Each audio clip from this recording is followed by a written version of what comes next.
Revenues were not low, they were flat. So I think really speaking, the flatness in revenues partly due to business restructuring, which we had due to sale of fertilizer. And secondly, also we were reconfiguring our supply chain in the consumer business, which reflects itself as a bit of a slowdown. But in our view, the revenue growth should be back next year, strong, because the market conditions are fairly strong. Our biggest shortfall in the revenue was in Q1. In fact, after that, the revenue growth has picked up, and we expect the same momentum to continue. Okay. If you're saying you're expecting strong revenue growth, do we see it in double digits next year? I wouldn't make a specific comment on single or double digit, but certainly if you look at the market conditions, they're extremely positive. Okay. You've said that you've had a good margin growth in this year, and you've posted those numbers. But, despite rising raw material costs, can you give us an outlook for your raw material costs and also an outlook for your margins? So certainly you hit the right question. In the terms of raw material, it's a concern. The energy costs have been increasing. We also expect due to the oil price change, the fuel, the transportation costs to increase. But the key positive has been the market condition. It's been fairly positive.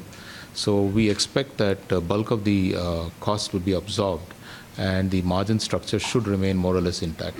So we expect it to be around 20% going ahead as well?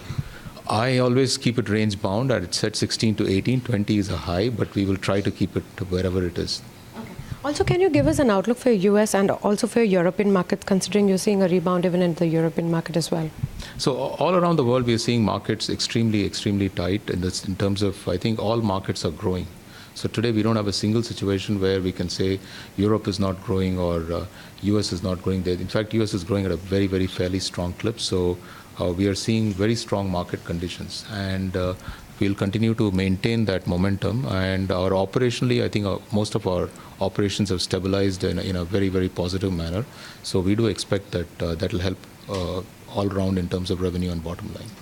Also coming back to Rallis, Rallis, you've said that we've seen the revenues have more or less remained stagnant, and you've said that this year you're expecting a revival in your revenues for Rallis. What would be the reasons behind this, this expectation of a rise in revenue?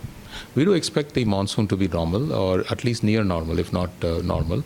And secondly, we do expect that the farmers would continue to look at new solutions and farm solutions in a very positive way, because last year we had a situation of some distress in some farm areas, but we expect this year that should correct itself.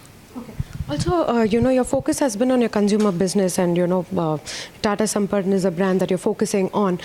Can you tell us what is your strategy there going ahead, and what are the kind of new launches you're seeing on that front? So we're seeing very strong new launches. We've just recently launched various new Nutri mixes in that, especially the Chilla mix or the Khichdi mix, and there are more to come in terms of mixes. These have seen a pretty strong consumer uptick, and we have been selling in very select stores, mainly in Star Bazaar and in Amazon. We expect to sort of widen the store penetration by going to more stores. Okay. So currently, what is your store penetration like, and what is your target for FY19? Currently, if you look at it at the pulses level, the overall pulse level is about 40,000 stores, but we do expect to expand that, at least double it, if not go more than that. Okay. And you will remain in tier 1, tier 2 cities, or are you looking at growing beyond that as well? Right now, the focus is modern trade formats, and clearly the focus has been the tier 1 and tier 2. And right now, we are trying to make sure that our supply chain is running well in these two cities, in these two areas. Yeah. Okay. And what are the kind of product launches we see from your end under this brand? So we already have two platforms. If you look at the Pulses platform, the amount of range of products we can launch is fairly large. So we had normal pulse. Now we've launched organic pulse. We already have the Khichdi mix. We also have launched the Chilla mix. There's also various types of mixes which could be launched, dokla, idli. So the list is endless. So I really think that platform is under penetrated and underexplored and needs further exploration. So when we talk of pulse, anything where dal is put in is a pulse platform for us in whatever format it goes, as a powder, as a whole item. And which is why I say that it's a platform which is specific to India, and it's not something which probably only a company which is fully Indian in its ethos can understand. The second spice platform, again, I think it's only beginning its journey. It's been hardly 2 years. I think it's a long, long way to go. So these two platforms, we have a lot of work to do. While we have other platforms, I would not want to talk about them now. Okay. Also, can you give us a revenue guidance for your consumer business going ahead? What are you aiming at, in the next 5 to 6 years? 5 to 6 years is a bit long, so we want to first reach a milestone of 5,000, which could be anywhere between 3 to 4 years, give or take a year. Okay. When do you expect the completion of sale of your phosphatic fertilizer business? It's in fairly advanced stage. I would not want to give a specific time, but clearly we are all working to a very, very tight deadline. Okay. And also, can you tell us when will you be cash positive on your consolidated balance sheet?